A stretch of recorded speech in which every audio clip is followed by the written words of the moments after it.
Torej, še enkrat pozdravljeni na tem predavanju. Zdaj, kot je bilo že pojasnjeno v napovedniku tega predavanja, jugoslovanski socializem absolutno ni neko enotno, monolitno obdobje. Temveč je šel čez več različnih ekonomskih faz in sprememb. Oziroma, kot že sam naslov predavanja pove, jugoslovanski sistem je nihal med planom in med trgom.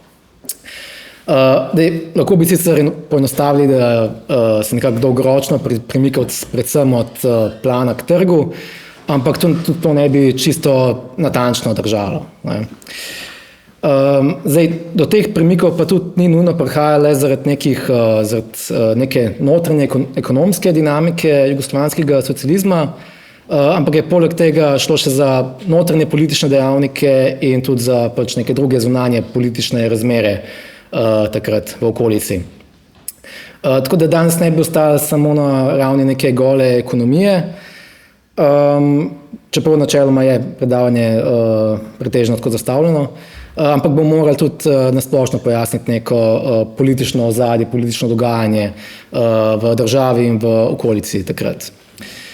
Zdaj, nekaj o tej temi je pravzaprav že na tem našem prvem predavanju tega letnika povedal že profesor Razko Močnik, ampak mi bomo vseeno šli še malo podrobneje, pa malo obširneje v to temo. Sicer pa se v tem predavanju naslanjam tudi seveda na druge marksistične teoretike, pač recimo na poleg Razka Močnika še na Marka Kržana, Branka Bembiča, Leva Centricha, pa še tudi nekatere druge. Zdaj, periodizacij teh ekonomskih obdobij, ki so šle čez jugoslovansko zgodovino, je več. Recimo ena je od ekonomista Jožeta Mencingerja. Zdaj, Mencingerja sicer ne moramo smatrati za kakšnega marksističnega ekonomista, lahko recimo rečemo, da je nek levi keynesijanc, pogojno, ampak vseeno je tudi on pač razdelil nekako ta obdobja in nekako loči na 4 pomembnejša ekonomska obdobja. Na začetni administrativno-planski socializem, ko se je Jugoslavija še najprej zgledovala po tem sovjetskem modelu,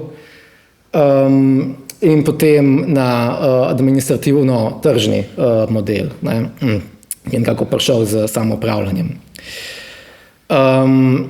Zdaj, potem je pa prišel ta tržni model, nekako tam od začetka 60-ih naprej in trajal do začetka 70-ih, potem pa nekako sledila dogovorna ekonomija oziroma dogovorni socializem, kot ga lahko tudi označimo.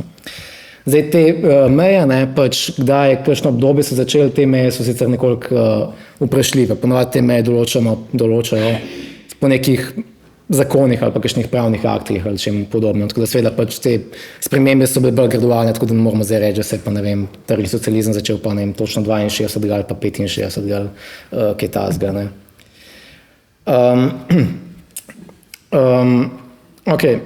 Zdaj, čeprav Menzinger to prvo obdobje, se pravi recimo od leta 45 do 53, recimo, če damo te letnice, to prvo obdobje Menzinger poimenuje administrativno-planski socializem. Zdaj, v bistvu to mogoče nekoliko groba označba, ker pač vsaj prvih par let po vojni v Jugoslaviji itak še ne moramo zares govoriti o nekem že vzpostavljenem planskem sistemu, kot recimo že obstajal takrat v Sovjetski zvezi. Ker en velik del industrije do tam leta 48 konca sploh še ni nacionaliziran. In tudi ne samo v nekem strogo ekonomskem smislu, tudi sama politična oblast je takrat pravzaprav še komi zares dobro vzpostavljala. Recimo 48, ko ne bi tukaj bil že nek vrhunc stalinizma, recimo so v šoli še vedno imeli veruk, kar bi recimo bilo v 80 letih dosti manj zamisljivo. Tako da v vseh pomenih pač se takrat oblast in pač tudi sam socializem šele nekako spostavljal v tistem obdobju. Zdaj, tudi neki pogoji za hitro izgradnjo socializma v Jugoslaviji tudi dejansko niso bili zelo obetavni. Jugoslavija je bila takrat ena izmed najmanj razvitih evropskih držav. Velika večina prebivalstva je bila agrarnega takrat, ne. Poleg tega je prišlo za eno od tistih držav, ki jih je vojna najbolj prizadela, ne. Zdaj, recimo poleg Sovjetske zveze ali pa Poljske. Tako da, skratka, država je bila po vojni v totalnih ruševinah, ne. Ampak ena prvih večjih reform je bila pa agrarna reforma. Torej ukrep, ki je prvenstveno zadeval predvsem kmete. Samo kmetov v bistvu. Zdaj, ta reforma je prišla v smer razdelitve zemlje malim kmetom. Ampak do nekih res drastičnih sprememb v družbi s tem niti ni prišlo, ne, pač, ker do nekih obsežnih razlastitev, nekih velikih kolakov pač ni prišlo, tudi ni bilo toliko, recimo tega kolakov, ker tudi je bila že prej v Kraljevini Jugoslaviji, recimo je bila že uvedena neka agrarna reforma, sicer dosti manj ambiciozna, ampak vseeno, ne. Zdaj, eden od namenov te agrarne reforme je bil tudi pridobiti kmete na svojo stran, ne.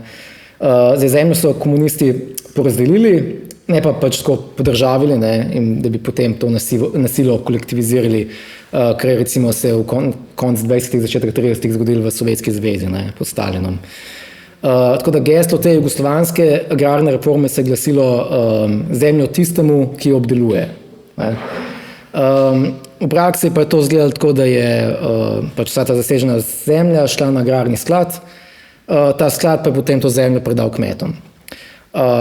Nek maksimum za posameznika oziroma gospodinjstvo pa je bilo 30 hektarjev. Zdaj, pač ta agrarna reforma je bila med malimi kmeti seveda priljubljena, ne, in s tem je tudi partija nekako hotela graditi neko ljudsko podporo. Poleg tega je bila pa jugoslovanska partija že v štartu, za razliko od vzhodnoevropskih komunistov, dosti bolj priljubljena med ljudstvom, pač imela dosti večjo neko podporo, predvsem zaradi zgodovine narodno-osvobodilnega boja in pač pretežno lastne osvoboditve izpod okupatorja. Med drugimi ukrepi, ki pa pač niso bili tako popularni med kmeti, pa so pač zagotovili pač so bili pač obvezni odkupi kmečkih pridelkov, ne. Zdaj, ta politika obveznih odkupov je trajala od konca vojne pa do leta 1953.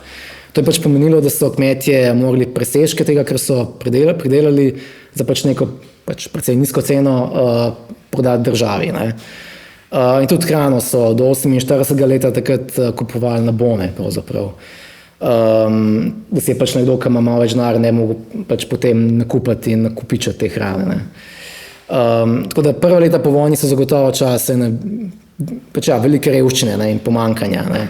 Kar pa pač seveda ni značilno samo za Jugoslavijo, ampak za kar en velik del povojne Evrope takrat, ne, ki je pač uničen. Prej sem tudi rekel, da takoj po vojni še ni zares nekega centralno-planskega socializma. Že leta 1945, se pravi kmalu po vojni, no, je pa sicer že prišlo do nacionalizacij, recimo rudniki, metalurgija, tudi tiste neke naftne industrije, ki je bilo malo v Jugoslaviji, ampak šele leta 1946 pa je prišlo do neke obsežnejše nacionalizacije. Ampak pač do podjetij državnega pomena, sprav to so večja podjetja, ne. Zdaj, država, ki je nacionalizirala te podjetje, je tudi plačevala odškodnine, ampak če šlo za tuje lastnike, ne, tuje lastnike teh podjetij, ne. Šele leta 1948, zaprav šele 3 leta po pač koncu vojne, pa je Jugoslavija končno pač nekako nacionalizirala še preostanek teh podjetij. No in pač v teh 3 letih, se pravi do leta 1948, je fizični obseg proizvodnje že pač izjemno narasel, ne. Tudi število zaposlenih se je v primerjavi z letom 1939 že podvojilo, ne. Že prej, mislim, pred letom 1948, že 1947, pa so v Jugoslaviji zagnali prvo petletko po sovjetskem vzoru, ki naj bi nekako zajela elektrifikacijo in pa industrializacijo države. No, ampak ta prva petletka pa ni šla po planu, ne. Namreč junija 1948 je prišlo do spora med Sovjetsko zvezo in med Jugoslavijo. In temu se je tudi reklo takrat informbürojevski spor. Za tiste, ki slučajno ne veste, informbüro oziroma informacijski biro je bil pač nekakšna platforma za sodelovanje vseh komunističnih strank, ne, se pravi nek naslednik Kominterne, komunistične internacionale. Zdaj, ti razlogi za konflikt so sicer malo kompleksni verjetno, no? Ampak načeloma pa je šlo za to, da se je jugoslovanska partija hotela izviti iz podrejenega odnosa do Sovjetske zveze oziroma do Stalina. No? Zdaj, do nekih sporov med Titom pa Stalinom je prišlo že prej, ko recimo Jugoslavija še kar naprej podpirala grške komuniste v državljanski vojni, ki je takrat potekla v Grčiji, čeprav se je Stalin s Churchillom nekako že zmenil, da ne bo vpletanja socialističnega bloka v to vojno. Ne. Zdaj, ta resolucija Informbiroja in poznejši napadi Stalina so šli v smeri, da je pač seveda Jugoslavija skrenila socialistične poti, da vodi protisovjetsko politiko, da je izdala načela marksizma, leninizma in tako naprej. Ne. In to je dejansko bil nek zgodovinski moment, ki je kazalo, da bi Sovjetska zveza lahko napadla Jugoslavijo. Ne. In tudi pač nastavila sprav neko svoje prosovjetsko vodstvo, potem, ko bi pač zmagalo v tej vojni. Zdaj, in tudi Stalin je že poslal vojsko na meje Jugoslavije, tako da pač stvari so bile kar vroče takrat. Ne. Ampak prišlo je pa seveda pač do tukaj pa že tudi dejansko vplivali na Jugoslavijo pa razne ekonomske blokade in pač zamrznitve diplomatskih odnosov in tako naprej. Ne. Ampak v glavnem z odtegnitvijo ekonomske pomoči, ne, oziroma podpore držav socialističnega vzhodnega bloka se znajde Jugoslavija v zelo velikih težavah. Ne.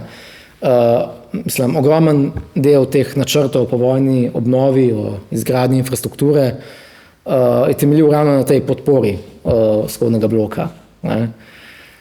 Zdaj, prvi odgovor Jugoslavije, kar se tiče teh ekonomskih politik, je bil najprej celo premik v levo.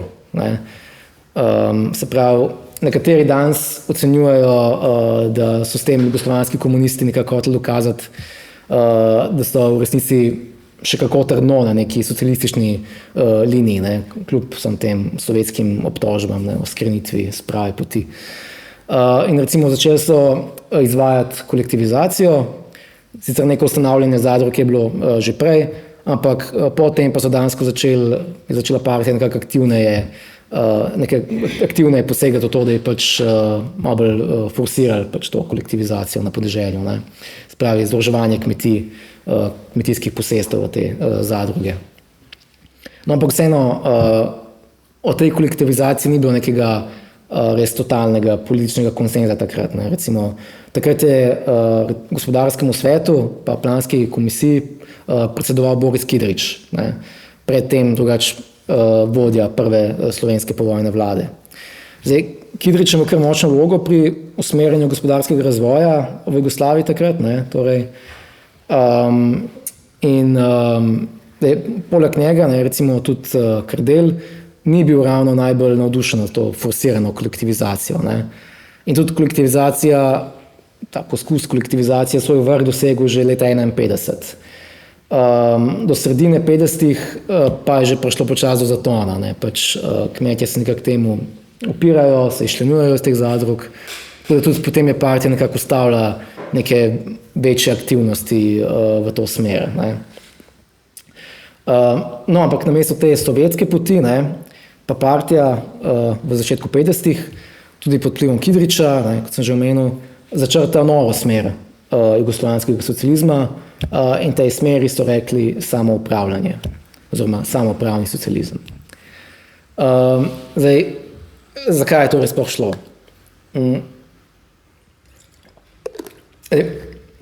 V samoupravnem socializmu niso več podjetja državna last, temveč družbena. Večjo vlogo pri upravljanju s podjetji pa so pridobili delovni kolektivi. Spravi, delavci organizirani v delavske svete so izvolili delegate in potem ti tudi potrjujejo direktorje in pač tudi kakšne druge stvari v podjetju. Ne. Kljub temu, da je Kidrič sodeloval pri tem začetnem uvajanju samoupravljanja, pa je potem kar kmalu zatem dosti mlad umrl. Tako da danes za nekakšnega očeta samoupravljanja se nekako največkrat omenja Edvarda Kardelja, ki je nekako med najzaslužnejšimi za pretopitev teh idej o samoupravljanju v zakone in pač celo v ustavo. Recimo ta ustava iz 74. Se recimo dostikrat imenuje kar tako kot Kardeljeva ustava. Samoupravljanje je dalo podjetjem več upravljalske avtonomije. Če po sovjetskem modelu neko podjetje recimo dobilo nek načrt, nek plan, koliko česa mora proizvesti, recimo razlika od tega, neko jugoslovansko podjetje je imelo pri tem več avtonomije, pri tem, kaj bo sploh ustvarjalo, kako bodo porazdelili ta sredstva, se pravi, kaj bo šlo za plače, kaj za investicije in tako naprej. In že leta 1950 je prišlo do nekega pilotnega preizkusa tega samoupravljanja na cirka 100 podjetjih. Leto pozneje, se pravi 51. Pa so tudi potrdili zakon o samoupravljanju. In s tem pač se je tudi nekako počasi začel ta tako imenovani samoupravni socializem, ki bi ga lahko tukaj v tej prvi fazi, poimenujemo, kot sem že prej povedal, po tej Menzingerjevi periodizaciji, administrativno-tržni socializem. To ime, ker je pač uvedel nekatere elemente trga, nekatere planske mehanizme pa je še naprej ohranil. Po nekih periodizacijah, prej sem rekel, da te meje pač niso tako fiksne, je to obdobje tega plansko administrativno tržnega socializma traja tam od 53. pa do 62. Lahko pa tudi rečemo, da je trajal do 65. ker je bila takrat sprejeta neka dosti pomembna tržna reforma. Ampak, kot sem rekel, pač to obdobje je kombiniralo elemente obojega, spravi trga in plana. Predtem so dobila podjetja pač sredstva strani države in potem to novo ustvarjeno vrednost v večji meri državi vrnila. V začetku 50-ih, kot sem pa omenil, da pa pač tega konec s tem samoupravljanjem. Namreč ustanovljeni so bili investicijski skladi, za sredstva iz teh skladov pa so se podjetja potegovala na natečajih. Tako da zvezna vlada še zmeraj imela nek centralni nadzor nad politiko porazdeljevanja teh sredstev med posamezne panoge in tudi dohodek podjetij je bil še vedno kar visoko obdavčen. Tisto, kar je pa podjetju potem ostalo, pa se zbira v investicijskih skladih samega podjetja, samih podjetij. To je pa konec koncev tudi pomenilo, da podjetja niso bila več v ravno najbolj enakopravnem položaju. Če je neko podjetje delalo pač v neki panogi, kjer je bilo načeloma več investicij, so kakšne projekte lahko speljali tudi brez tudi iz svojega lastnega investicijskega sklada, če so imeli dovolj sredstev na njemu, ker so potem pač zadrževali svoje profite. Ampak če pa nekomu podjetju šlo recimo slabo, pa to ne pomeni, da je kar bankrotiralo, ampak so ga ponavadi kar nekako pridružili nekemu drugemu podjetju ali pa ga razbili pa razdelili na k več drugim podjetjem po kosih. Če gledamo to obdobje golo ekonomsko, postopne gospodarske rasti, je bilo to obdobje ekonomsko najbolj uspešno.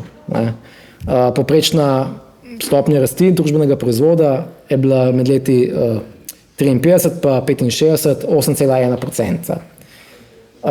Če pogledamo 4-letno obdobje med letoma 57 pa 61, pa je bila ta rast kar okoli 12%. Ampak razlogi za tako velik gospodarski uspeh in razvoj države takrat pa najbrž ne izhaja samo iz neke ekonomske superiornosti samega samoupravljanja oziroma tega administrativno tržnega modela, ampak tudi zaradi nekih zunanjih dejavnikov. S tem, ko je Jugoslavija prekinila Sovjetsko zvezo, si tudi izborila kar ugoden geopolitični položaj. Po sporu Tito-Stalin se je Jugoslavija strateško namreč precej približala ZDA. In iz Zahoda se je v Jugoslavijo v 50-ih stekla kar obsežna tuja pomoč, ne. V hrani, financah, orožju, in dobili smo tudi recimo ugodna posojila od Svetovne banke. In tudi teh blokad za uvoz Zahoda ni bilo več, ne. Po drugi strani pa po smrti Stalina, ne, in pač destalinizaciji na vzhodu ni bilo več tako velike vojaške nevarnosti, ki bi pretila Jugoslaviji. In zato je pač tudi država manj vlagala v obrambo, ne, in so pač raje namenila za kaj drugega. Ampak kakorkoli, že v tem času ekonomske decentralizacije, ko se pač pristojnosti prenašajo na nižjo raven, na sama podjetja, pa se seveda vzporedno dogaja tudi politična decentralizacija, ker pomeni pač pristojnosti grejo na same republike, vedno več pristojnosti na same republike. Tudi recimo na pokrajine, občine in tako naprej. Tako da v Jugoslaviji dobiva tudi vedno več avtonomije, tudi recimo sama komunistična vodstva teh republik in druga politična telesa, ki postanejo pač vedno bolj samostojna. V začetku 60-ih let ekonomija sicer že začne nekoliko stagnirati, ampak pač to moramo razumeti v takratnem pomenu. Pač stagnacija ne pomeni, da se rast približa nuli, je še vedno daleč nad nulo, ne? Ampak pač so bivanje toliko visokih gospodarskih rasti, da če je bila že rast 5%, je bila to že stagnacija potem, ne? Zdaj, komunisti so se pač vseeno takrat odločili oziroma so ocenili, da dotedanji model samoupravljanja ni šel dovolj daleč, ne, da je treba tržne mehanizme še okrepiti. Tako da od takrat pa začnemo počasi že nekaj govoriti o obdobju tržnega socializma v Jugoslaviji. Zdaj pač, kot sem že rekel, ena od prioritizacij postavlja to v letu 62, druga v letu 65, ko je bila sprejeta tržna reforma, in pač ta je še nekako pospešila to liberalizacijo gospodarstva, ne. Ena recimo od ključnih politik te liberalizacije je bila tudi ukinitev teh investicijskih skladov, prek katerih je država locirala sredstva v ekonomijo, se pravi podjetja, ne. Namesto tega so zdaj to funkcijo prevzele banke. Te banke pa so bile pravzaprav ustanovljene strani samih firm, podjetij. Tako da na nek način so te banke funkcionirale kot kooperativne banke, ne. Tako da skupina podjetij recimo imela svojo banko in v tej banki imela tudi glasovalne pravice, ne. Tako da in več kot je imelo neko podjetje depozitov v tej banki, ne, se pravi večjo kot je bilo to podjetje, večjo odločevalsko moč je imelo torej v tej banki, ne. In pač te banke so seveda delovale tržno, ne, profitno. Za svoja posojila tem podjetjem so zaračunavale obresti, ne, kot pač vsaka banka.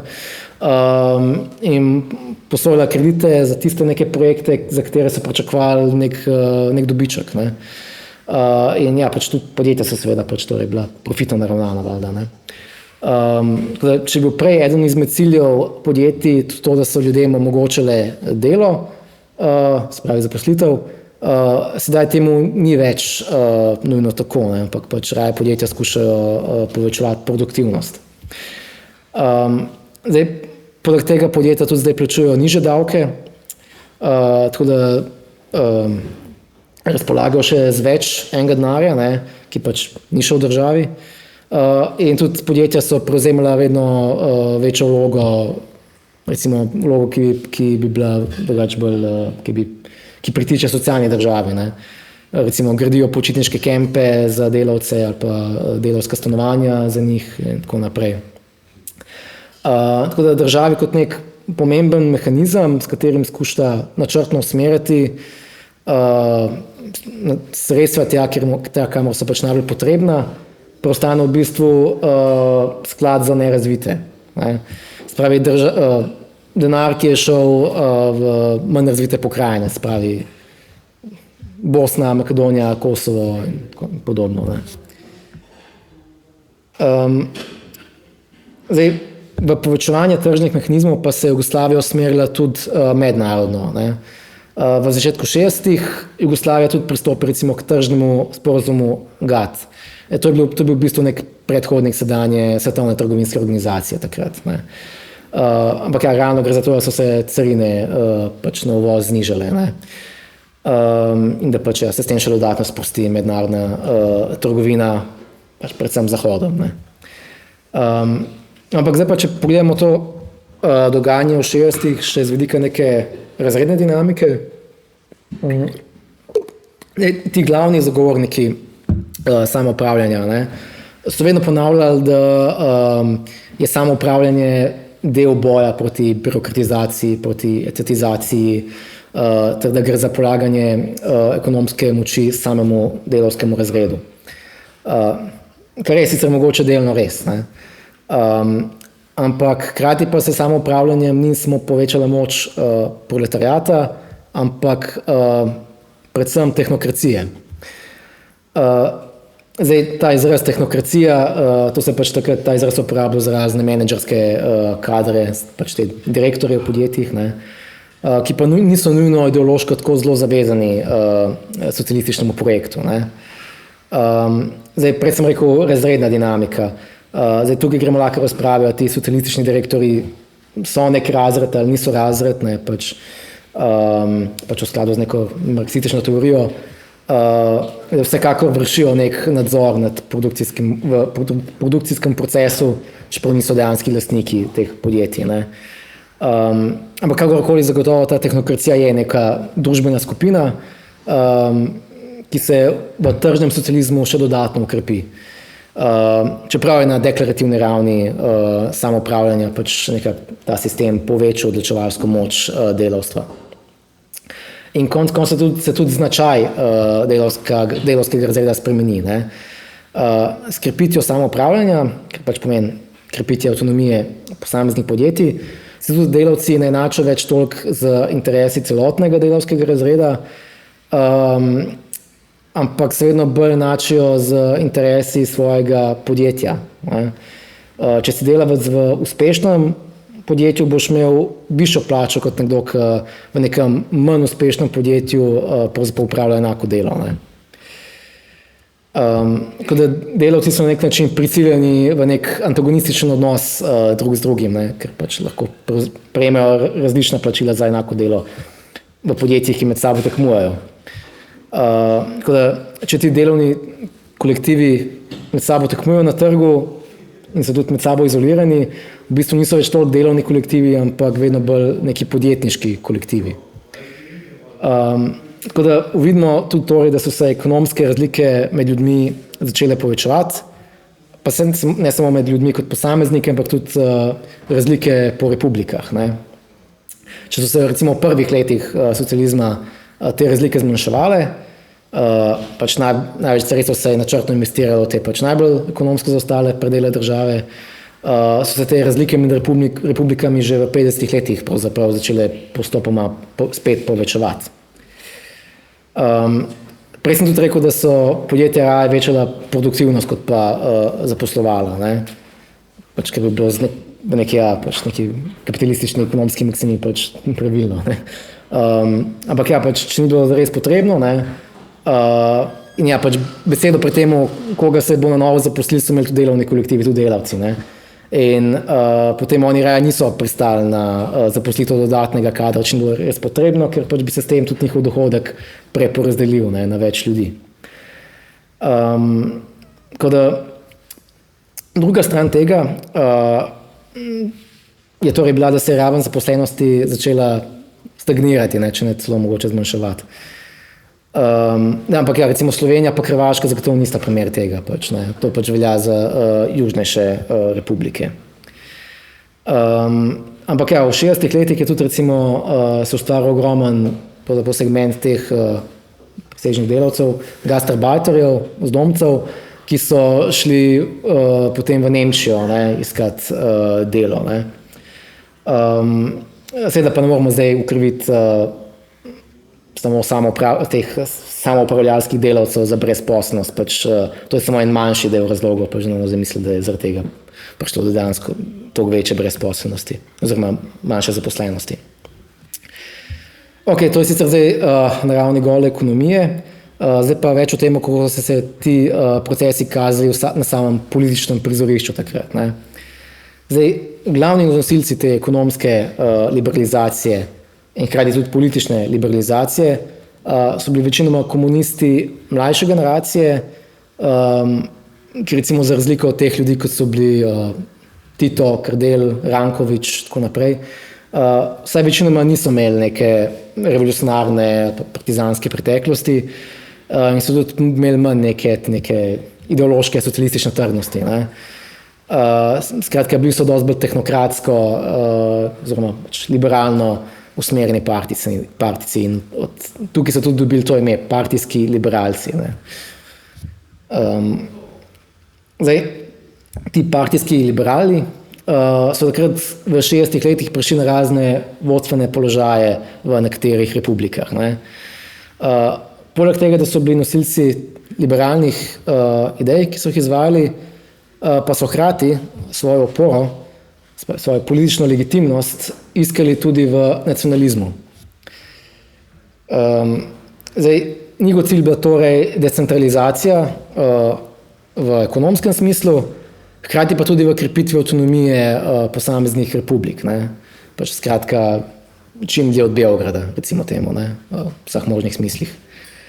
Je recimo eden zadnjih močnejših nasprotnikov decentralizacije bil že omenjeni srbski komunist Aleksandar Ranković, ampak njega se je že leta 1966 odrezalo pravzaprav iz partije, iz političnega življenja, s čimer je bil ta centralizem recimo takrat na nek način simbolično tudi poražen in s tem so bila tudi nekako dokončno odprta vrata partijskemu liberalizmu. No, ampak kljub temu, da so partijski liberalci hoteli potegniti, tudi so potegnili vsaj ekonomsko državo v desno, pa je to obdobje partijskega liberalizma hkrati tudi omogočalo večjo kritiko oblasti. In eni prvih glasnejših kritikov tega partijskega liberalizma niso bili delavci, niso bili niti te stari revolucionarni komunisti, ampak so bili ravno študenti.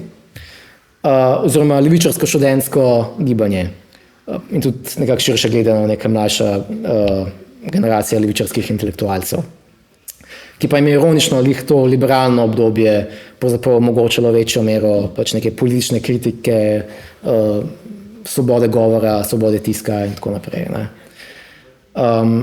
Zdaj, če že govorimo o teh študentskih gibanjih po svetu v 60-ih, tudi ne moramo mimo maja 68, ne, ko je v Parizu prišlo do res masovnih protestov, ne, ki so skoraj takrat privedli do padca francoskega režima. Ne.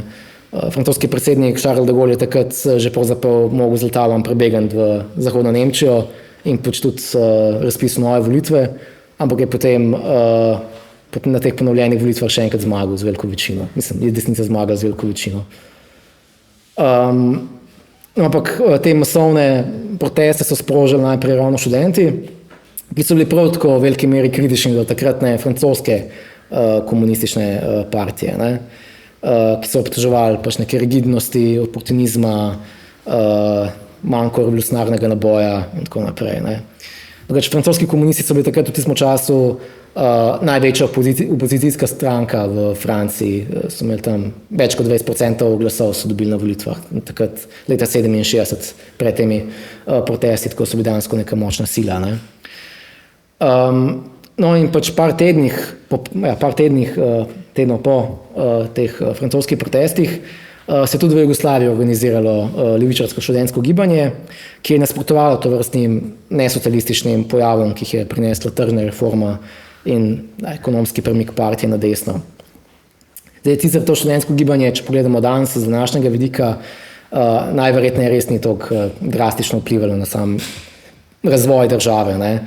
Pač je tudi neka mitologizacija tukaj na delu, pač, ne, pač, nek slavospev pač temu študentskemu gibanju, ne, pač je prisotno v splošni zavesti.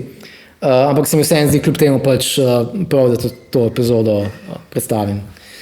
Zdaj, pač prvi so se bolj množično organizirali beograjski študenti, ne, in so šli tudi takrat junija na ulice. In takrat v takratni Jugoslaviji to da greš na ulice, to res ni bila takrat neka splošna praksa. Tudi če je že kdaj prišel do kakšne delavske stavke, je to potekalo v glavnem v samih tovarnah. Ne. Tako da to je bil kar en tak šok takrat za celo Jugoslavijo, da se kaj takega dogaja. Pač, ne. In ko so študenti šli marširati na ulice, jih je tam na ulicah pričakala policija in je tudi prišel do pretepa med policijo in študentov in pač tudi nekaj ranjenih. Ne.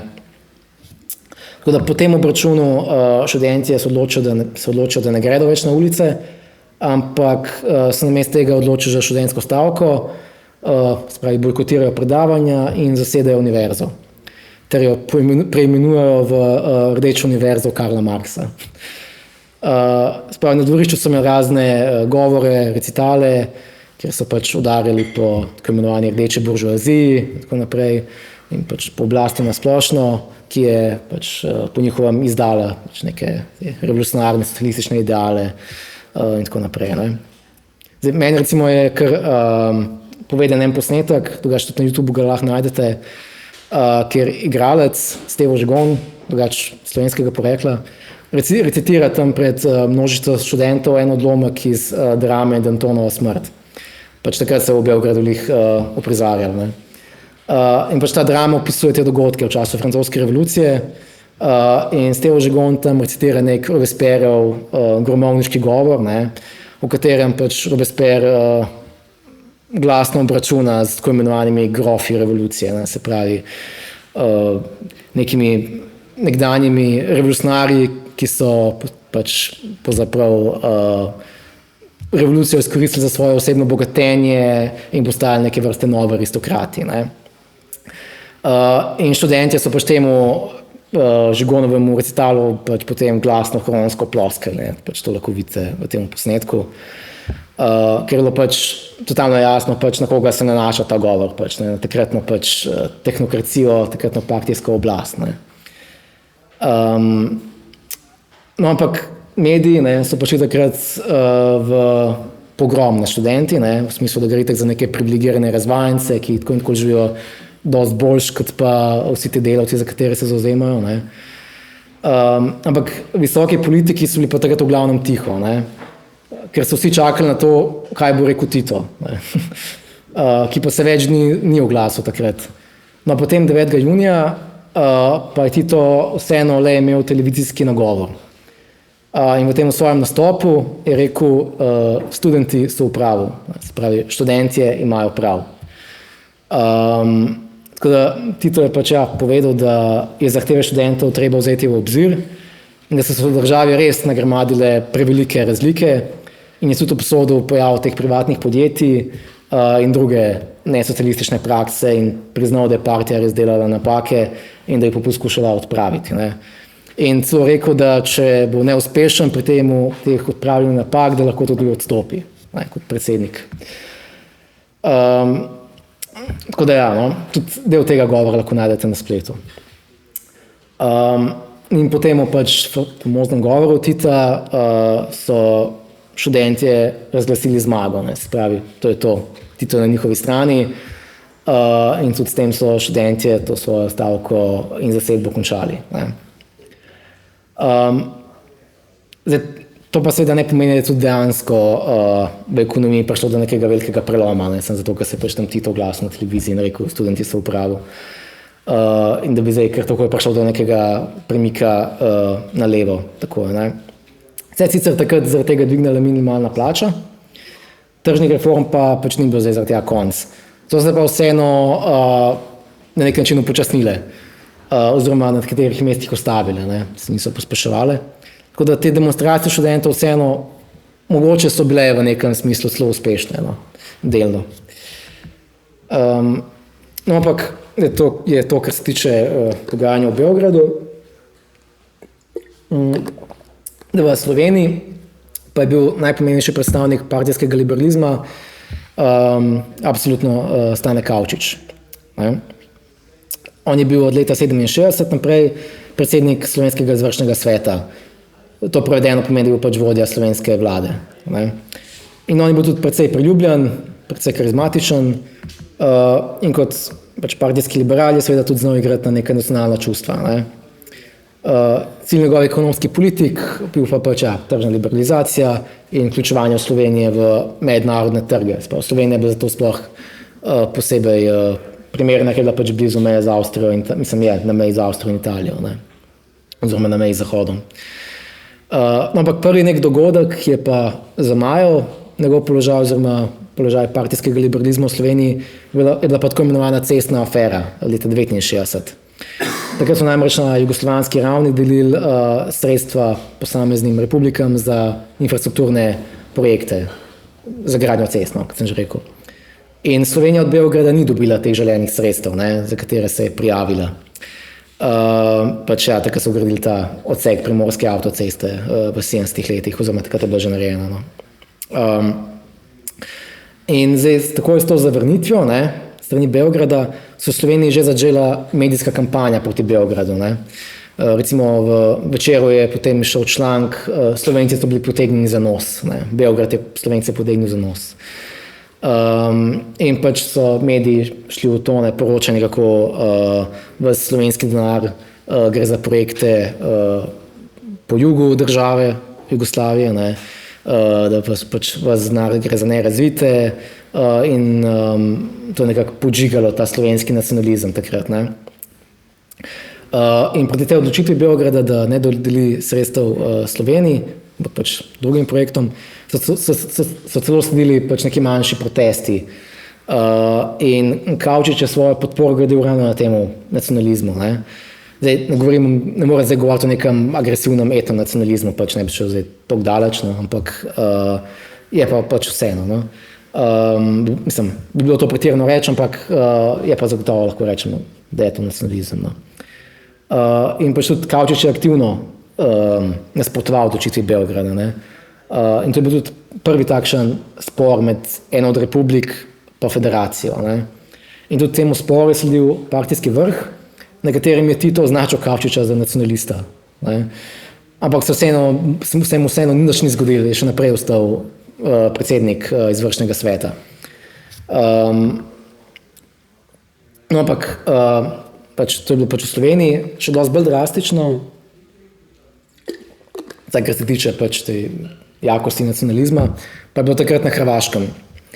V podobnem obdobju, tudi leta 1969, je predsednica hrvaške vlade oziroma izvršnega sveta postala Savka Dabčević-Kučar. V bistvu ona je bila prva evropska voditeljca kakšne vlade. No. Savka Dabčević-Kučar in Miko Tripalo, on je bil tudi del tega liberalnega vodstva hrvaške partije, sta še močneje kot recimo slovenski liberali igrali na to nacionalno karto. Pač tipično sta se zavzemala, da bi Hrvaška nakazovala manj denarja dol na jug, ne. Predvsem pa sta šla v konflikt s srbsko manjšino na Hrvaškem in začela poveličevati hrvaško identiteto, ne, pač republike. In tudi začne se pač večkrat omenjati neke hrvaško starodavno zgodovino, neke hrvaške kralje pa tako naprej. Začne se poudarjati hrvaščina kot nek ločen jezik, ne, ni več srbo-hrvaščina, ampak je hrvaščina. In pač tudi prišlo do nekih napetosti med Hrvati in Srbi v republiki. Ne. In v teh svojih kampanjah sta tudi pritegnila ogromne ljudi. Ne. Na Hrvaškem se je celotno to gibanje, ne, ki ga je pač ne čisto direktno, ampak posredno sprožila hrvaška partija, tudi imenovalo MASPOK, oziroma masovni pokret, masovno gibanje. Ne. In na svoje neke shode sta pač Kučar in Tripalo uspela spraviti tudi tam 100,000 ljudi, ne. Tako da pač, ker sta imela res veliko podporo pravzaprav med Hrvati. Ne. In v nekem smislu to gibanje MASPOK tudi že malo šlo, verjetno, zdaj je zagotovo šlo že z vajeti hrvaške partije, ker poleg nekih protisrbskih sentimentov je na Hrvaškem sploh prišlo do nekega oživljanja nekih proustaških idej, no, takrat. Titu seveda pač ni bilo všeč to, kar se dogaja na Hrvaškem, ne. ampak ni mogel kar preprosto odsekati vodstva kar tako čez noč. Ne. Vseeno je imela Hrvaška partija neko formalno avtonomijo. Ne. Ampak malo pozneje, leta 1971, pa je Tito imel spet govor na televiziji, kjer je pa označil procese, ki se dogajajo na Hrvaškem za protirevolucionarne. In tudi zelo kmalu zatem sta Dapčević, Kučar in Tripalo odstopila. Nova vodja hrvaške vlade pa je postala Milka Planinc, ta, ki je pač v 80 letih potem vodila jugoslovansko vlado. Ne. No, te čistke na Hrvaškem, pa takrat pa naslednje leto sledi tudi čistka partijskih liberalov v Srbiji in istočasno tudi v Sloveniji. Ne. Tako da več kot 4 leta po teh študentskih protestih, ki so bili prvi neki odmevnejši protesti proti partijskemu liberalizmu, je pač liberalno partijsko vodstvo poraženo. Ne. Mislim, vodstvo, pač partijski liberali, no. Del njih je bil v vodstvu. Zdaj recimo v Srbiji takrat vodja srpske partije Marko Nikezić pa predsednica vlade Latinka Perović odstopita, ne. V Sloveniji pa pač je Stane Kavčič, ki takrat mora oditi. S tem je pač tudi obdobja partijskega liberalizma vsaj za nekaj časa konec. Ne. Ampak zdaj, če se vmes malo vrnemo še nazaj k začetku 70 let, recimo takrat v Beogradu, ne, so že čist realno ocenjevali, da je država že na robu razpada, ne, da so nacionalne težnje že premočne. Ne. Pač danes, ko to rečemo, da je bila država že takrat na robu razpada, se to sliši malo pretirano, ne, pač, ampak konec konca tudi v 80-ih, par let pred odcepitvijo Slovenije po Hrvaške, si tudi ni noben mislil, da pač bo država v par letih razpadla. Ne. Ker tudi ta del zgodovine v 80-ih je danes mitologiziran, pač, ne, je del neke slovenske nacionalne mitologije, pač, ne, del nekega boja za osamosvojitev in tako naprej. Medtem ko ta del 70-ih let je pa nekoliko pozabljen, pač noben se ga noče lastiti, res, ne, mislim, liberalci v neki meri že, ne, desničarji pa jih ne, ker pač ni del njihove antikomunistične zgodovine, ne, ker vseeno so bili to komunisti. No, ampak pomembno je pa razložiti, da se ti procesi, ne, pač te procesi partijskega liberalizma niso zgodili kar sami od sebe, ne. Spravi, preveč preprosto je bilo reči, da je preprosto šlo za neko skupino nekih kontrarevolucionarnih partisov, ne, neke kontrarevolucionarne frakcije znotraj partije, ki bi se zavestno hotela odločiti, da bomo pa mi restaurirali kapitalizem počasno.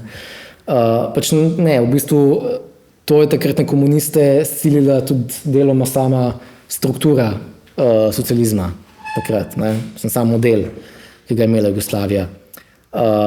In to ne velja samo za obdobje tržnega socializma, ampak pravzaprav že obdobja prej. Praktično od ukinitve tega centralno planskega modela socializma oziroma plansko-administrativnega, ki ga imenuje Menzinger, spravi od uveljavitve samoupravljanja naprej, ima Jugoslavija že od začetka 50-ih skoraj vedno minus v mednarodni menjavi. Spravi več uvaža kot izvaža. Zato so tudi vse ekonomske reforme vedno šle v to, kako povečati izvoz, da država pride do tujih valut, ne, deviz. In te devize pač dobiš, če uspeš v tujini prodati neke poceni tržno zanimive produkte. Ne. In v Sloveniji je ta komercializacija oziroma preusmerjanje v neko lahko industrijo, ne, izvozno industrijo, tudi zaradi te pač bližine zahodnih trgov, uspevala bolje. Ne. In tudi že prej je imela več industrije kot pa drugi deli Jugoslavije. Ne. In je pač imela že v štartu neko prednost. In tej v bistvu primarni ekonomski politiki Jugoslavije so tudi rekli, da je zunanja stabilizacija, ne, ki pa pač na dolgi rok, ne, pač gledam so, da socializma ni več, pač ni delovala. Ne. Vsaj nekot bi morala. Tako da kakorkoli temu tržnemu socializmu in padcu partijskih liberalov v 70 letih sledi obdobje tako imenovane dogovorne ekonomije. Oziroma lahko tudi rečemo temu dogovorni socializem. Zdaj vsaj načeloma naj bi s to dogovorno ekonomijo zmanjšal moč tržnih mehanizmov. Ne. Podjetja naj ne bi več tekmovala med sabo na trgu, ampak naj bi svoje delovanje usklajevala prek imenovanih dogovornih sporazumov.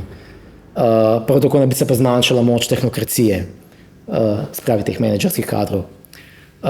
In ta ureditev je tudi delno začrtana v tej novi ustavi, tej Kardeljevi ustavi iz leta 1974.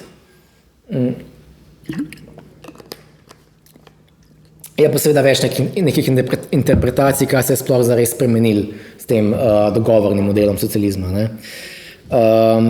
Recimo Menzinger, ne, on je recimo trdil, da je dogovorni socializem deloval zgolj zato, ker v resnici ni deloval. Da je v resnici šlo še vedno za tržne odnose med podjetji. Ne. Tako da različni pogledi so glede tega, tudi a se je moč tehnokracije res toliko zmanjšala. Ne. Zdaj, čeprav recimo buržoazni kritiki socializma z desne, ne, vidijo v tej dogovorni ekonomiji nekakšno zmago birokracije, spravi celotnega političnega aparata, ne, partije nad tehnokracijo, ne, spravi nad temi menedžerskimi kadri, direktorji. No, ampak ravno ta 70. leta, ne, te dogovorne ekonomije, ne, pa velja vsem za nekakšno zlato obdobje jugoslovanskega socializma. In če gledamo po nekih čisto ekonomskih merilih, na katera postajajo pač tudi mainstream ekonomisti, to zagotovo drži. Ne. Leta 1975 so recimo imeli Slovenci, ponavljam Slovenci, ne cela Jugoslavija, že 80% kupne moči Avstrijcev. Recimo danes je naša kupna moč pravi z Avstrijci dosti nižja. Ne. Leta 1979, ko je imela Jugoslavija 7% gospodarsko rast, pa je socialistična Slovenija, spet ponavljam Slovenija, ne cela Jugoslavija, glede na življenjske stroške dosega že 94,8 avstrijskega BDP na prebivalca. Tako da Slovenija po BDP-ju na prebivalca ni bila nikdar pravzaprav v zgodovini tako blizu tega, da bi dohitela Evropo, recimo. Ne. Ja, ampak tega recimo čez 3 dni, ne, v dan državnosti, pač tega ne boste slišali. Ne. Pač vam garantiram, da boste poslušali ta nek osamositveni agitprop, vedno je isto, vsako leto isto. Pač koliko manj rabite danes delati za to, da zaslužite za eno štruco kruha. Pač, ne. Ampak ja, pač ne, merilo za to pa dal leta 1991, ko je pa pač čas najhujše krize, ki je pač bila takrat, ne, v Jugoslaviji. Tako da ja, zelo merodajno. Ne. No, ampak vseeno pa kljub temu ogromnemu napredku Jugoslavije, pa ne moremo zanikati, da je ta zunanje trgovinski primanjkljaj še vedno ostal problem. Ne. Ki je pa država skušala reševati z zadolževanjem. Tako da od 60 let naprej, recimo te zunanje pomoči, če se tazga ni več, in država si pač začne denar sposojati na tujih trgih. Poleg tega pa recimo del tega plačilnega primanjkljaja recimo tudi pokriva z denarjem gastarbeiterov, ki jih je pač res ogromno po Nemčiji in tudi drugje kje. No. Ampak ja, to zadolževanje Jugoslavije takrat recimo 70 ni samo neka lastnost nas, Jugoslavije, ampak kar celotnega svetovnega juga. Pač, kaj se namreč takrat zgodi? V 70 letih pride do tako imenovane naftne krize, ko se pač močno dvignejo cene nafte. In že to je slabo za pač vse države, ki mora nafto uvažati. Ne. Tako da države izvoznice nafte, ne, so zdaj polne denarja. In kaj zdaj naredijo s tem denarjem? Ja, pač vložijo ga v zahodne banke. Zdaj tudi te zahodne banke so zdaj polne denarja in pač kaj one naredijo s tem denarjem? Začnejo ga posojati državam svetovnega juga po zelo nizkih obrestnih merah. Ne. In pač ena od držav, ki je pač se posojila ta denar, je bila tudi Jugoslavija. S tem denarjem pa je financirala obsežne infrastrukturne projekte, pač drugo za razvoj države. Ne. In to je pač tudi eden od razlogov, da so 70 leta to zlato obdobje socializma v Jugoslaviji. Ampak recimo finančni trgi so začeli nižati bonitetne ocene v Jugoslaviji zaradi tega primanjkljaja šele tam recimo leta 77. Ne. Ko pa je recimo kljub samo še vedno imela Jugoslavija kar visoko gospodarsko rast. Ne. Tako da pač je bil nek problem, ki ni bil zares viden. Ne.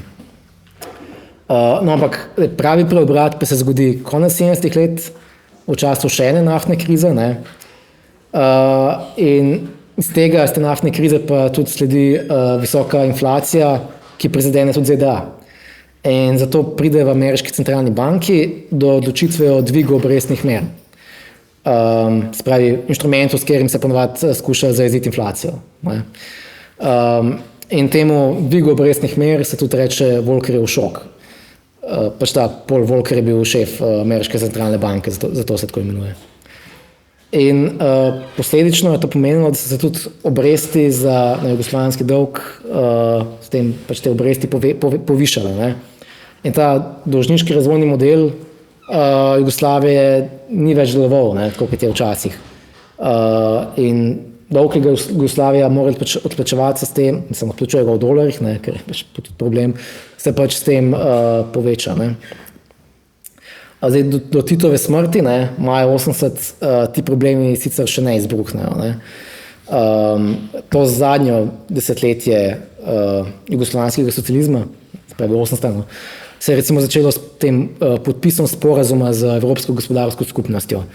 To je predhodnica Evropske unije v bistvu.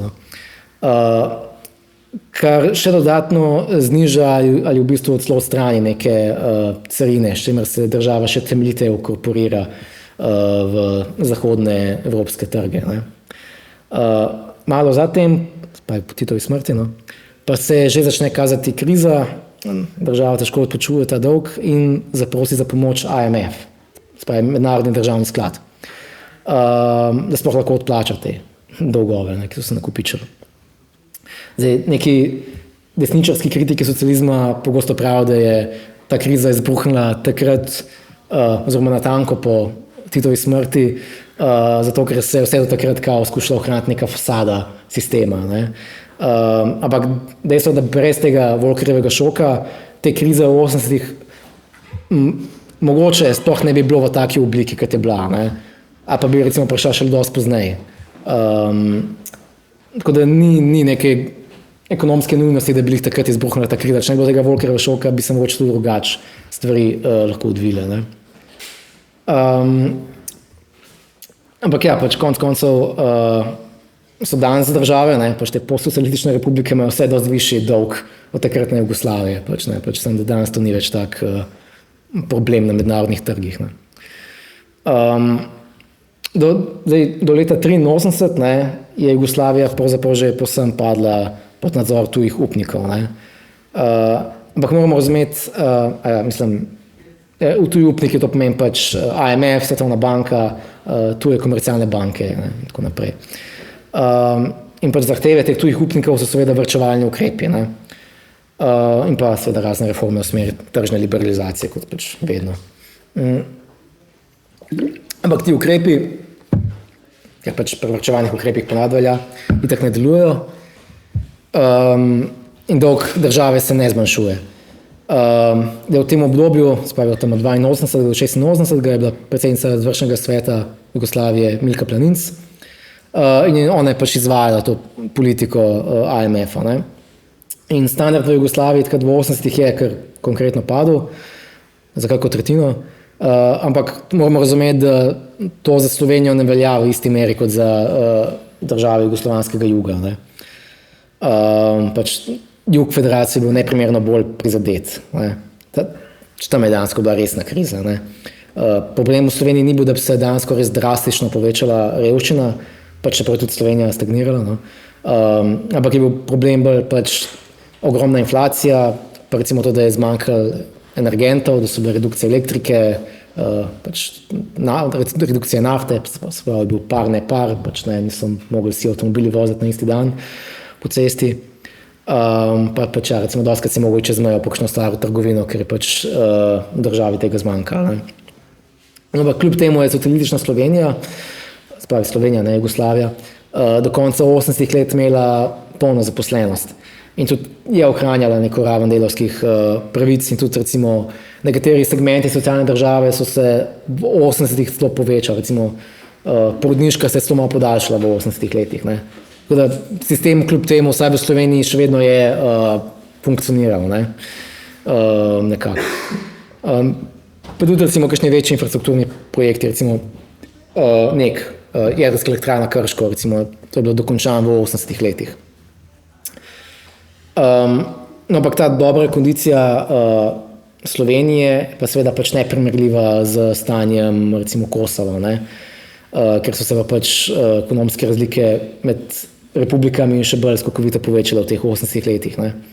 Recimo leta 1985 je po BDP-u na prebivalca, po kupni moči, je bila Slovenija približno tam kot Španija. Ne? Kar je vse ekonomsko nazdovanje v primerjavi s prejšnjimi leti, ko je dohitevala Avstrijo. Ne? Hrvaška je bila recimo tam nekje kot Grčija. Danes je Hrvaška prehitela Grčijo, ker je bila grška ekonomija zdaj od krize naprej zmasakrirana. Ne? Srbija je bila na ravni Turčije, danes je Turčija recimo pred Srbijo, Bosna in Makedonija pa sta bili na ravni Mehike. Ampak najmanj razvita pokrajina, del Jugoslavije pa je bilo absolutno Kosovo. Kosovo je bilo pa na ravni Pakistana. Tako da to so zelo velike razlike v državi. Ne? Razlike med skoraj nekoč Avstrijo in potem Pakistanom. Ne? Tako da kljub temu, da govorimo o večnacionalni socialistični državi, katere cilj bi moglo biti zmanjševanje razlik med republikami in pokrajinami oziroma deli države, je bil ta cilj zagotovo neuspešen. Spravi, razlike med centrom in periferijo so se povečale. Vendar kolikor je bilo recimo Slovenija del tega ekonomskega centra, se ta center ni ujemal s političnim centrom, ne, spravi, centrom v Beogradu. Kriza je najbolj prizadela ekonomsko periferijo, kot sem že povedal, in ko se te meje periferije in centra ujemajo z nacionalnimi mejami, je to kar dober recept za razpad večnacionalne države. Ne? Pride do nacionalizma. Ne? In recimo tipičen primer nacionalizma, ki je zrastel iz te krize in povečevanja teh neenakosti, je na primer Slobodan Milošević, ki je postal vodja srbskih komunistov v drugi polovici 80. letih in se tudi zavzemal za ponovno bolj centralizirano Jugoslavijo. Ne? S čimer bi druge republike in pokrajine izgubile nekaj moči in avtonomije. Ne? Kar je pa seveda spodbudilo še več nacionalizma v še drugih republikah med Slovenci, Hrvati, Bošnjaki in tako naprej, ki so videli v tej Miloševićevi težnji po centralizaciji seveda povečevanje moči srbske hegemonije. Ne? In recimo na tem 13. kongresu Zveze komunistov Jugoslavije 86. so delegati JLA celo pozivali, da naj vojska prevzame oblast v državi, ker partija ni več sposobna pohendlati situacije v federaciji. No, ampak na vrhovih teh republiških partij pa se vseeno počasi začnejo pojavljati neki razni reformisti, ki so procese te dezintegracije socialistične federacije, ki so se takrat že tako nekoli tudi brez njih dogajali, še pospešili. Aprila 86 je vodja Zveze komunistov Slovenije postal Milan Kučan. Čeprav Kučan v neki splošni zavesti ne velja za nekega nacionalističnega politika, ne, pa je v bistvu on postal, kot recimo Kavčič pred njim, priljubljen ravno zaradi te nacionalne komponente. Ne. Ker je bil smatran kljub temu nekom svojemu umirjenemu, zdržanemu slogu, ne, kot nek branik Slovencev pred Miloševićevim centralizmom ali unitarizmom, ki so ga takrat v slovenski partiji to pomenovali. Ni pa se Kučan pač posluževal tako ostre antisrbske retorike ali kaj takega pač, ne. Ali pa agresivnega nacionalizma, no, pač to je res. Ampak vseeno se je pač ta moderni slovenski nacionalizem pač oblikoval takrat v neki podobni obliki, kot obstaja še danes v bistvu, ne. Pač ta nek nacionalizem, ki temelji na temu nekemu anti-jugoslovanstvu, vsemi temi prozahodnimi, proevropskimi sentimenti, ne, pač nekega oddaljevanja od nekega divjega Balkana in tako naprej, ne. No, ampak pravi vzroki za ta politična trenja pa se še zmeraj zaostrujejo, ne. Leta 1987 IMF celo prisilil Jugoslavijo v zamrznitev plač, da govorimo o obdobju inflacije, ne, pač zdaj pomembno to. Čemu so sledile tudi delavske stavke in skratka do leta 1989 je bil socializem že itak čist pri koncu, ne. Zadnja jugoslovanska vlada Anteja Markovića je tudi še nadaljne implementirala te neoliberalne reforme, ki jih je vsilil IMF. In to je ta Markovićeva vlada imenovala prehod v moderni socializem. Tudi ta Markovićev moderni socializem je poleg recimo vezave dinarja na marko, ne, pač za ukratitev inflacije, pomenil predvsem prehod v tržno gospodarstvo in v privatizacijo. Tako da recimo to obdobje tega prvega vala divje privatizacije se v Sloveniji začelo že leta 90. Skoraj sočasno pa so v Sloveniji jeseni leta 1989 reformirani komunisti pod Kučanovim vodstvom šli tudi v demontažo socializma, ne.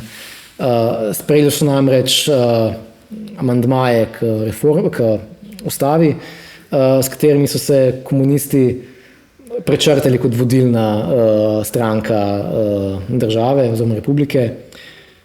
In par mesecev kasneje so tudi slovenski komunisti preimenovali državo, republiko, Socialistično republiko Slovenijo, pa zgolj še Republiko Slovenijo. Tako da vse to, ne, pač odprava socializma, restauracija kapitalizma, se v Sloveniji pravzaprav začela dogajati oziroma se je že zgodila, no, pod reformiranimi komunisti, ki so se potem itak preimenovali socialdemokrate.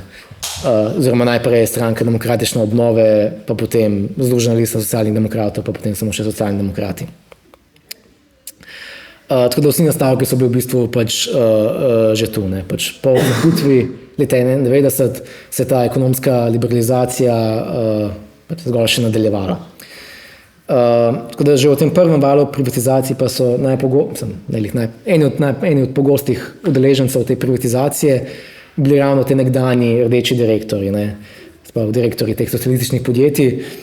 Tako da en del te nekdanje tehnokracije tudi se dejansko prilevi v polnovredni kapitalistični razred.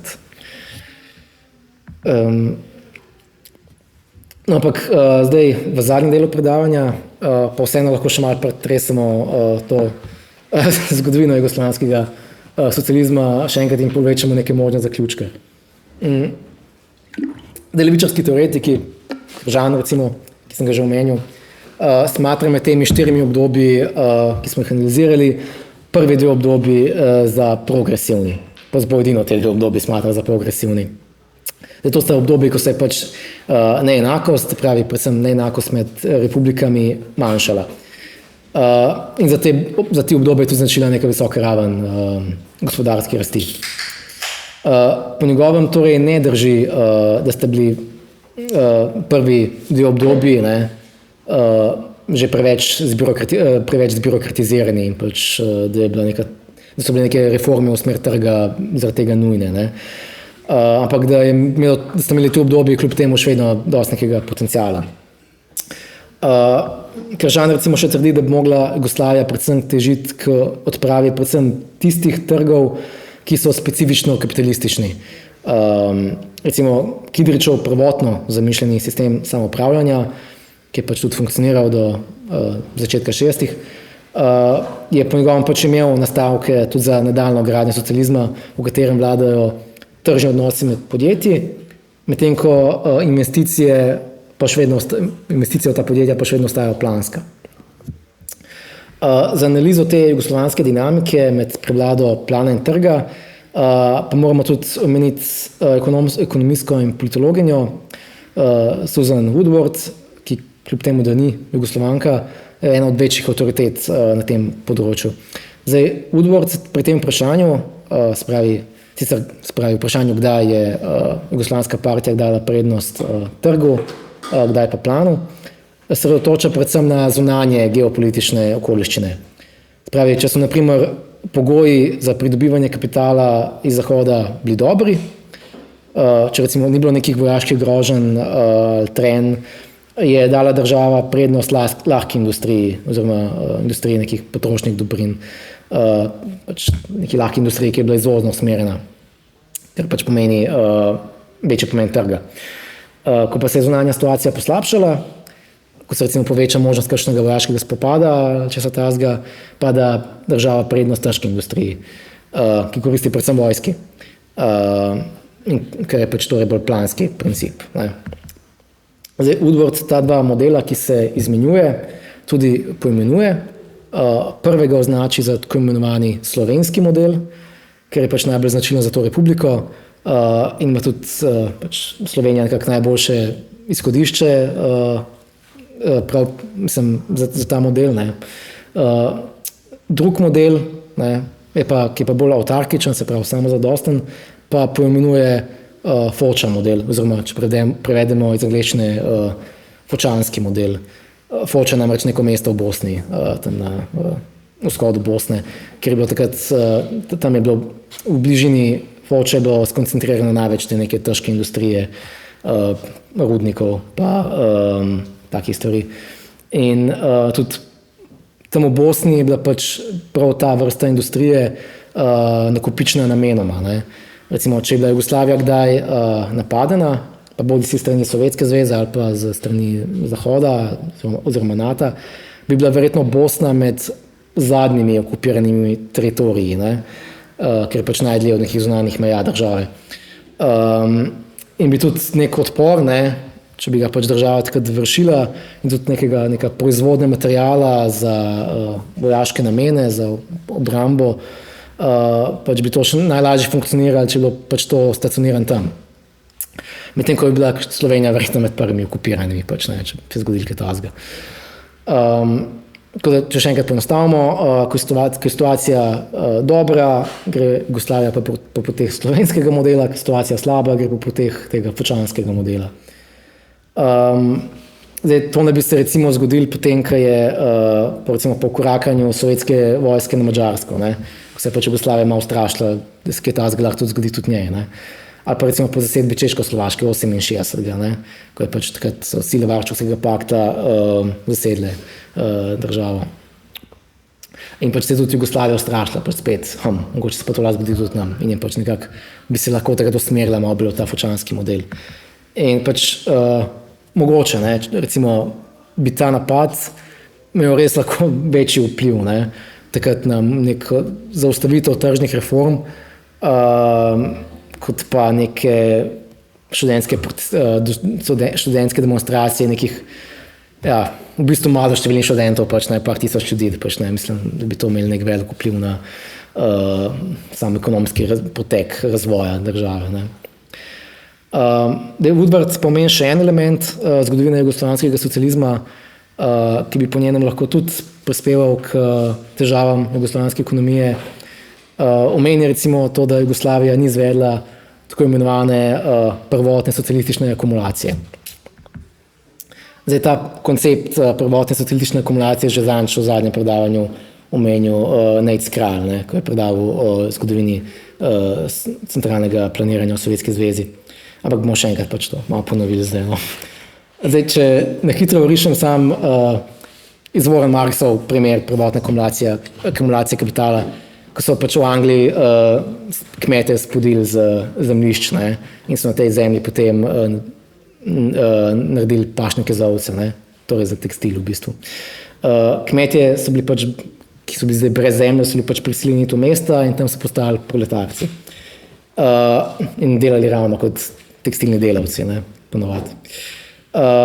In ta odzem zemlje kmetom oziroma to razlastitev in njihov odhod v mesta tudi Marks označi za neko podlago za razvoj kapitalizma takrat tam, ne. V glavnem ta socialistična prvotna akumulacija pa je koncept, ki si ga je prvi zamislil ruski marksist Evgenij Preobraženski. Preobraženski je bil takrat en vidnejših boljševikov po revoluciji in tudi nek prvotni vodja leve opozicije, še pred Trotskim v takratni sovjetski partiji. Zdaj, ta prvotna socialistična akumulacija, za katero se je on zavzemal, je pomenilo, da sovjetska Rusija, če se sploh hoče industrializirati in zgraditi socializem,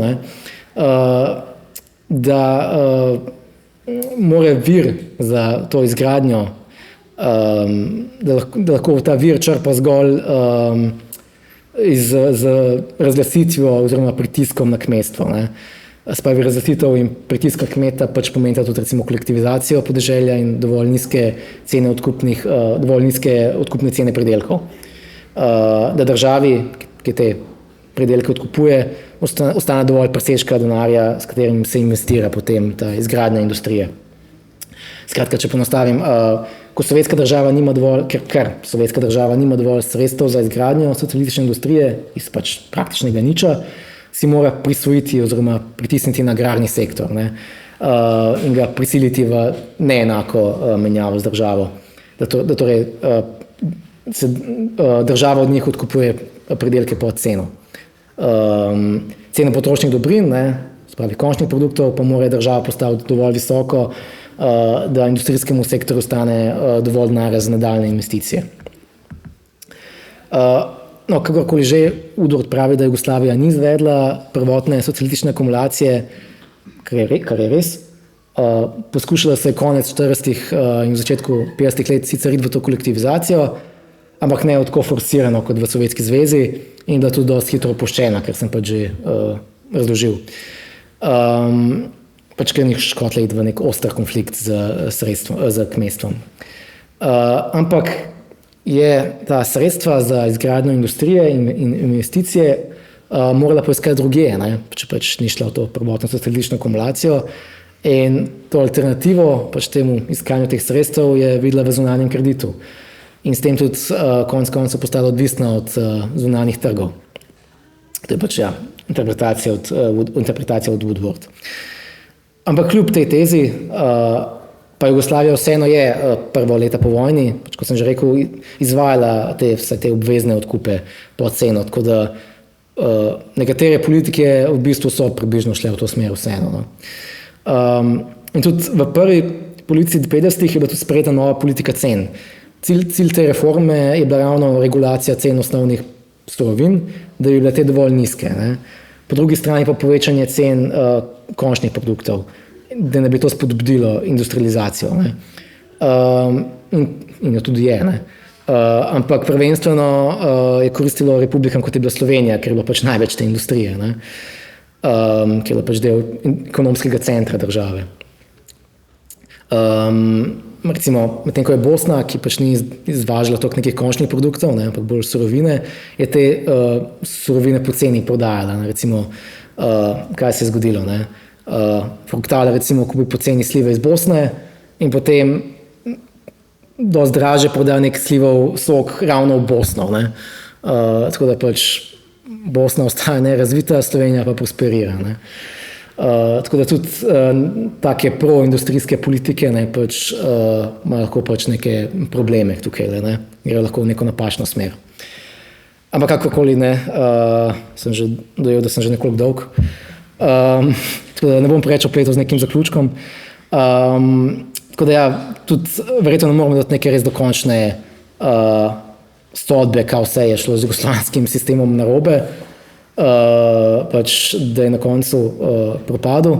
Vseeno pa upam, da sem vseeno malo pojasnil neko zgodovino jugoslovanskega socializma in teh dogodkov, ki so pač spremljali pač te nihaje med trgom in planom.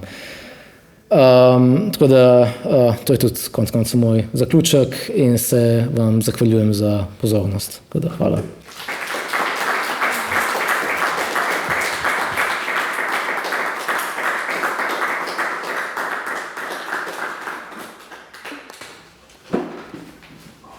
Hvala za vprašanje, komentarje, dopolnil, če ima kdorkoli karkoli. Kaj pa je bilo z liberalnimi strojami v drugih republikah, razen v Sloveniji, na Hrvaškem, kot Srbiji so obstajale?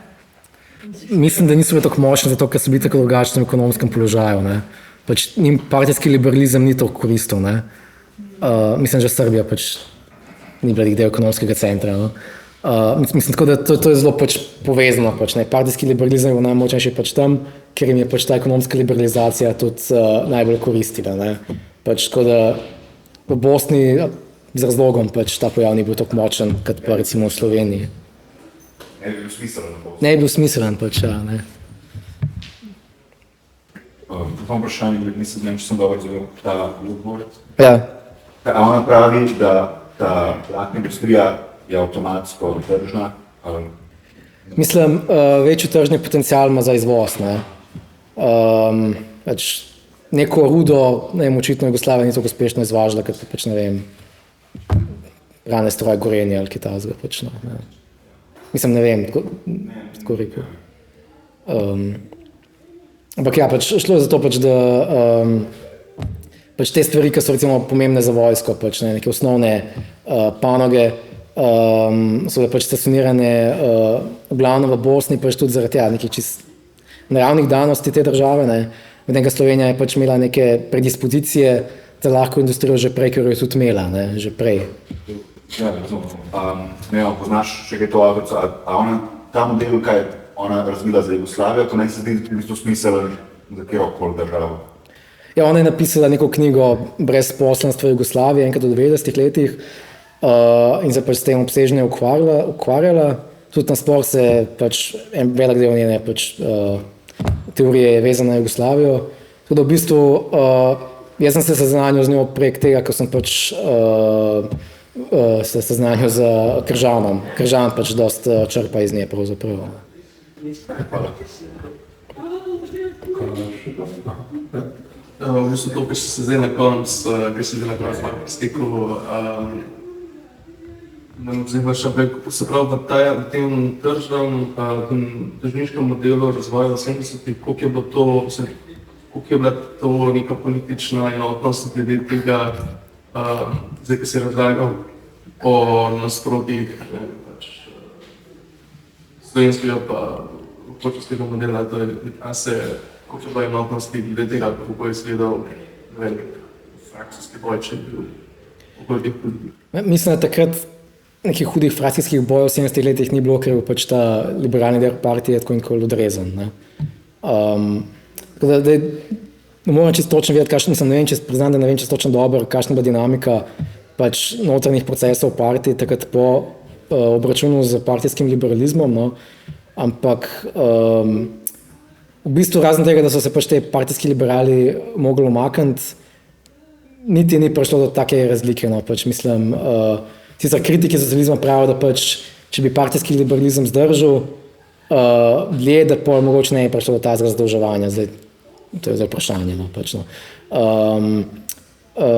Ampak ja, pač to zadolževanje takrat pa verjetno ni noben pričakoval, kakšne težave lahko nastanejo zaradi tega, no, pač, ker sem rekel, ta dolg v resnici niti ni bil tako zelo izjemno visok, danes vse države Evropske unije imajo verjetno višji dolg v procentih BDP-ja, kot je imela takrat Jugoslavija, no. Mislim, da je imela Jugoslavija takrat dolg 20 milijard ali nekaj takega, ne, pač, ker sicer 20 milijard, takrat je bilo več kot 20 milijard danes dolarjev, ampak vseeno pač niso verjetno pričakovali sploh, da bi tak problem lahko iz tega nastal, no, mislim. Ja. Na koncu pač je bil to problem celotnega svetovnega juga takrat, ne samo Jugoslavija, je bil to nek splošen razvojni model takrat očitno za en del sveta. A bi lahko še nekaj vprašal čisto na kratko, kako je, če bi lahko mogoče sem čisto na kratko, zdaj vem, da se je veliko govoril. Kako je to, da je Kosovo to podrazvito ostalo kljub toliko številnim trudom, pač pa prizadevanjem, aktivnemu boju proti temu terorizmu? Še danes sprašujem. Ja.